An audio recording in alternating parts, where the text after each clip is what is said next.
Ladies and gentlemen, in the ring at this time, please welcome the three-weight world champion and tonight it is Shakur Stevenson fast becoming a superstar. across the ring, he is the defending champion, fighting tonight out of the red corner.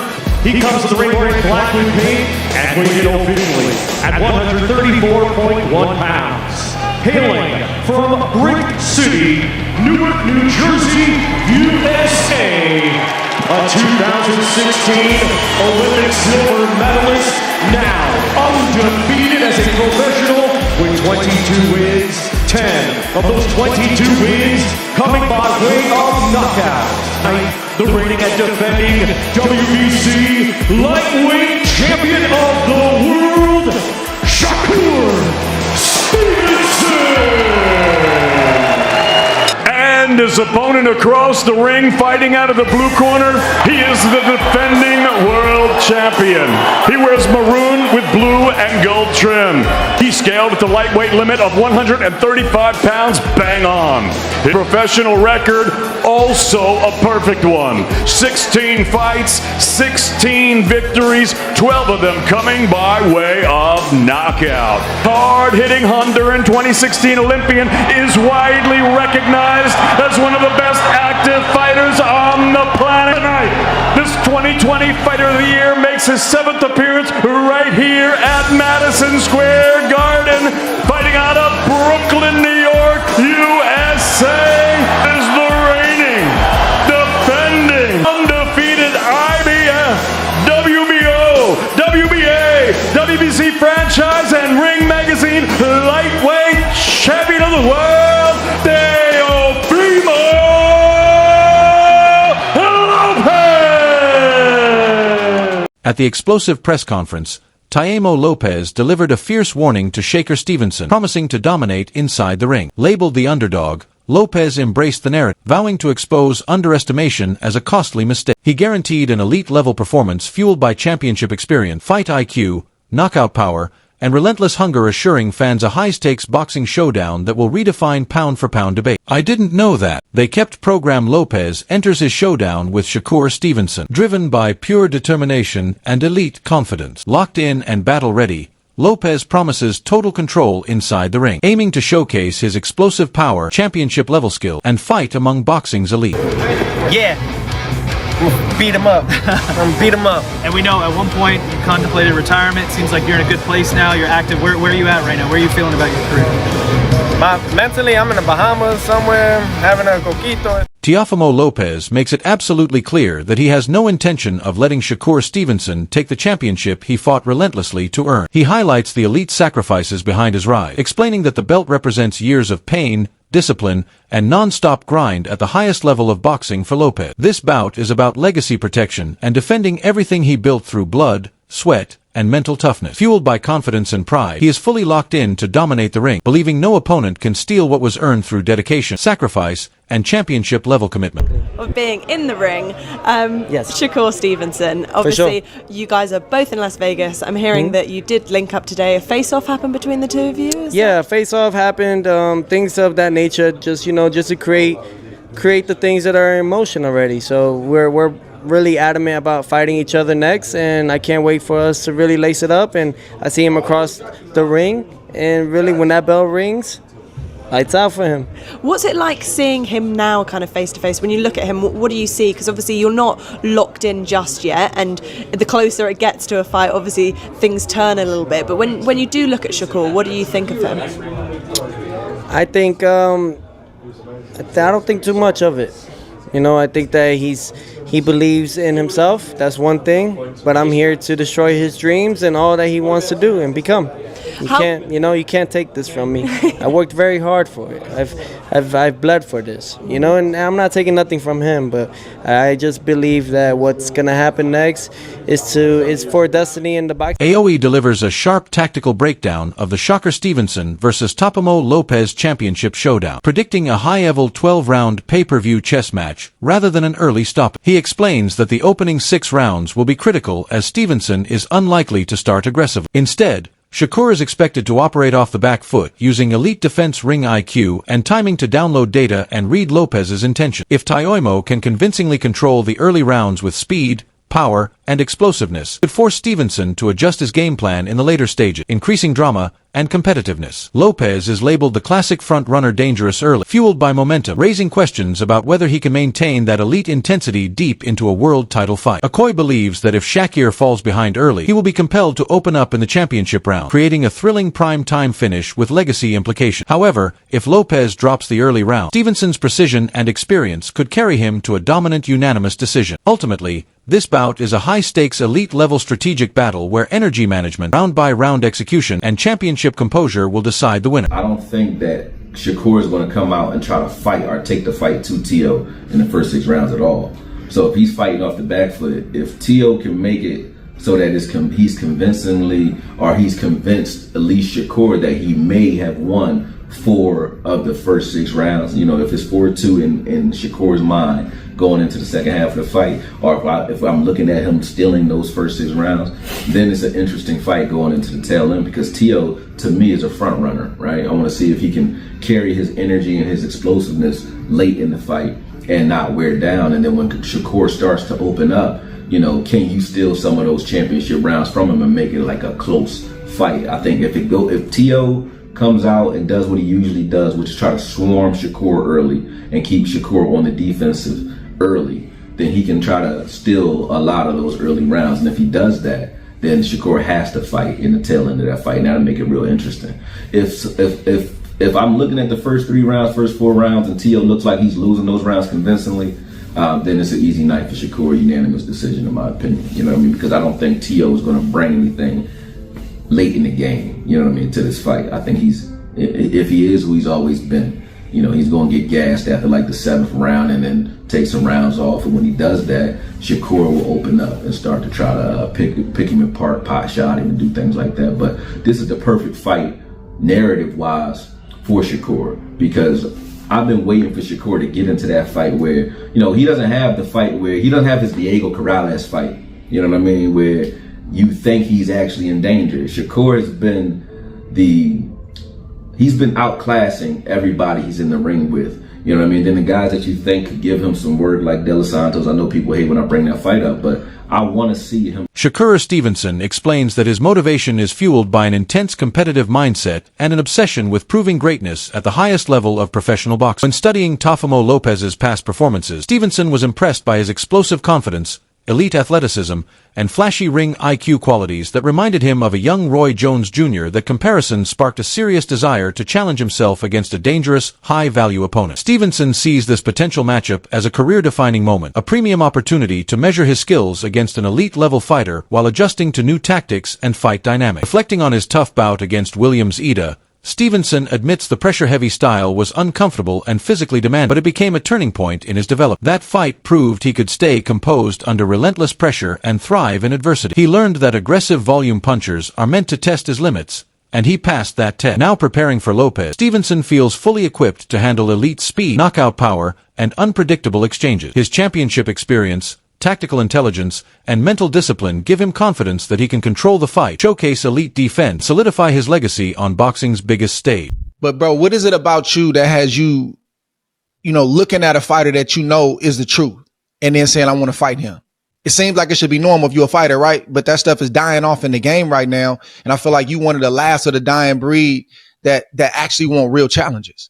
Yeah, I'm competitive, bro. So it's like, I want to be the best. So when I see certain guys out there, and I seen Teo his last fight, I was there front row, and I'm like, damn, this dude is like, he like a baby Roy, like he like doing things with his hands down, flashy, and I thought it was cool. So it kind of made me want to get in the ring with him and see if he could do them things against my style. Your last fight was against Williams Zepeda in July, and you fought a totally different way. It wasn't the easiest way or the best way to fight, but I think it was good for you and your development because it not only sent a message to the rest of the division, one up, your division at that time, and then the one above you, but it sent a message to the fans. But I think it also did something for you to prove to yourself that, man, listen, that wasn't like my best performance, but I showed you I can get it out the mud. What did that performance kind of do for you now that you look back at it? Honestly, I think like styles wise, I think that Zepeda's style is the style that's supposed to give me the most trouble. Like guys that box and give me time to think is the guys that's gonna have a fit with me all night. But the guys who press me and put me against some ropes and throw a million punches, that's the style that's supposed to give me trouble. So I went out there and I prevailed against that style, and now I'm fighting against a boxer, which for me it just makes it more fun. I don't have to deal with a guy that's trying to like wear me. Chris Algieri breaks down the massive significance of the Shakur Stevenson versus Teofimo Lopez showdown, calling it a defining moment for elite-level boxing and the global pay-per-view market. He strongly supports high-risk, high-reward matchups where pound-for-pound talents face each other without fear, explaining that true superstars remain elite even after setbacks. Algieri believes this fight perfectly represents that championship mindset. Rather than a reckless slugfest, fans can expect a masterclass in ring IQ, precision, and tactical brilliance. The technical excellence, defensive genius, and calculated offense will captivate hardcore fans and casual viewers alike. According to Algieri, a decisive win for Shakur Stevenson would firmly place him among the top 5 to 7 pound-for-pound fighters in the world, a status many analysts already credit him with. He describes the bout as a throwback clash reminiscent of legendary rivalries where skill, legacy, and boxing history were on the line. This fight proves that high-level boxing remains profitable, meaningful, and electrifying in the modern era. For the health of boxing on this side of the world, listen, there's nothing like the Garden. We've both fought there many times. I fought in the big room. There's nothing like the Garden. Just the vibe, like you said, champ, that's around that. And this fight is deserving to be here. It's that good of a fight. It's that big a fight, and especially like I said, like the health of American boxing. This is one of the best fights that can be made. And putting it in the Garden just makes too much sense. But the idea of the turmoil, the eyes on it, the spectacle, the circus. Chris, you talked about the idea that Teofimo Lopez kind of lives in this. That's where he flourishes. That's what he loves. This idea that because there's so many eyeballs on it, it's going to be kind of a circus. Does that favor Teofimo a little bit when you look at the strategy? Yes, no? I'm going to say well, I can't say for certain because there's no certain with Teofimo Lopez. He's one of the most up, down, left, right guys I've ever been around. Mercurial, we could say, yes. But when he is on, he's damn near unbeatable. I mean, He's such a good athlete. He has such a good boxing IQ. He's so physical and explosive. And again, I've said this on past shows. I've called him many times for Top Rank, been around fight weeks. And it just seems to me, the more out of sorts he seems, the more back against the wall it looks like, the more that he's an underdog, the better he performs. And this could be that kind of situation. New York is a tough place, man. They're already gibbering, going back and forth, saying like, he reps Brooklyn, but there's kind of questions about his Brooklyn roots. Can he really rep Brooklyn in the way that he says he can? So he's already getting that heat for that. I don't know. It might be a good thing to poke the bear in terms of how well Teofimo is going to show up. Paulie, that's a huge. You're from Brooklyn. That's a big insult to say that you're not really from Brooklyn. Insult him a little bit. Insult him a little bit. Insult him, man. But I'll tell you what. There's so many thoughts in my head with this situation because Teofimo is at his most dangerous when he's counted out. And this is going to be one of those. Bruce Carrington delivers a sharp breakdown of Teofimo Lopez's upcoming clash with Shakur Stevenson, pointing out a critical weakness that could decide this high-stakes pay-per-view showdown. According to Carrington, Lopez often struggles against elite fighters who use constant movement, smart angles, and elite ring IQ. While Lopez is known for explosive power, fast hands, and championship-level athleticism, those strengths can be neutralized by an opponent who controls distance and dictates tempo. Shakur Stevenson's calm composure, defensive mastery, and precision footwork allow him to disrupt rhythm and force opponents into costly mistakes. Carrington explains that Stevenson's ability to maintain spacing and reset after every combination could lure Lopez into overcommitting, draining his energy over late rounds. Although Lopez thrives in aggressive exchanges and highlight real moments, relying too heavily on raw power may backfire against a patient. Technically superior boxer Stevenson's elite timing, ring awareness, and tactical discipline could slowly break Lopez down without engaging in unnecessary risk. Ultimately, Carrington suggests that unless Lopez evolves his movement, patience, and strategic approach, Stevenson's technical brilliance and championship mindset may prove too advanced, showing that in elite boxing, intelligence and precision often outperform power alone. Teo is going to bring the fight. He's very athletic. He has a lot of explosiveness, and but I do feel like when it comes to Shakur, bro, his movement may frustrate him. The only thing that worries me when it comes to Teofimo is his frustration. Like, is he going to be able to work well with a mover? We've seen, difficulties that he had with Sandor Martin. We've seen the difficulties that he had with Jimmy Ortiz, guys that's been moving around and not staying still. Like, if you keep Tio moving around and he can't plant his feet, what can he do? We're going to have to find that out on, January 31st. And I think Shakur, he's probably one of the best guys to, move his feet, be on defense, being hella patient and frustrating a fighter, bro. Like, so, I don't know. We've seen Tio get frustrated to the point where he's asking himself, do I still got it? You know what I'm saying? Yeah. We got to see what his mentality is going to be like come January 31st. Do you think that his experience on the biggest of stages, his two biggest wins, he was an underdog, and both guys, ironically enough, were southpaws like Shakur. That play any factor to you, man? Nah, styles is different. The styles are totally different. Lomachenko don't fight like Shakur. Josh Taylor don't fight like Shakur. Like I don't see, just because it's southpaw, that same thing will happen. I feel like certain techniques could be used to fight Shakur, yeah.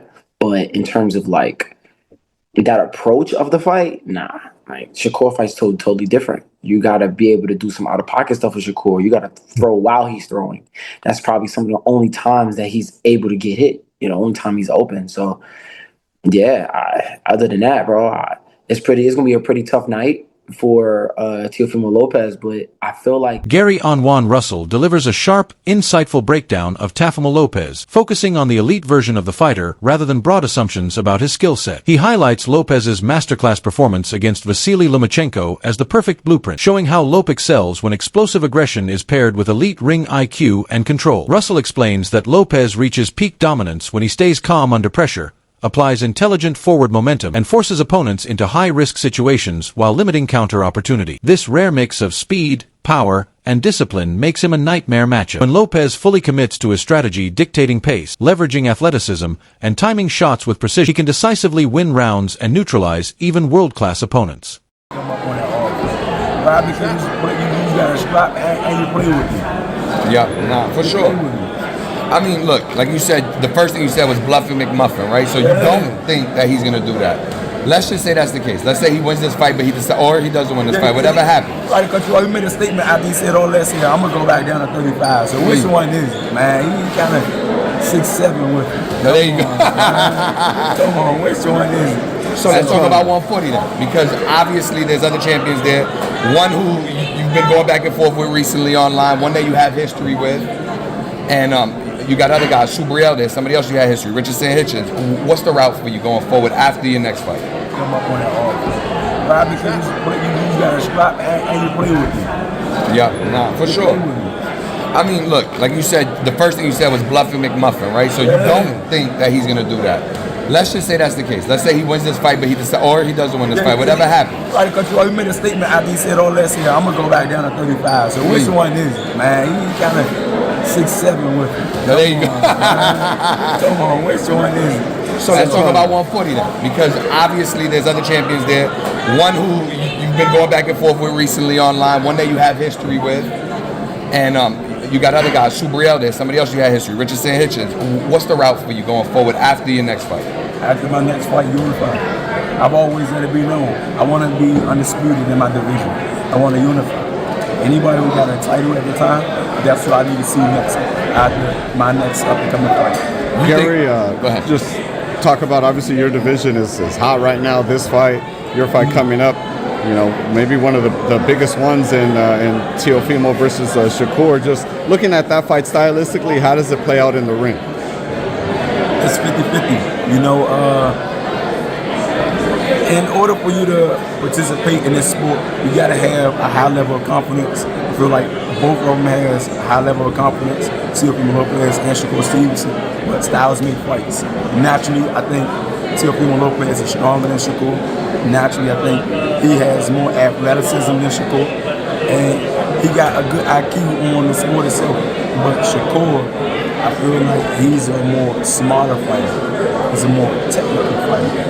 I'm not saying that he's a square or he's just a textbook fighter, but he's seasoned, he's poised. I feel like mentally he's more mature.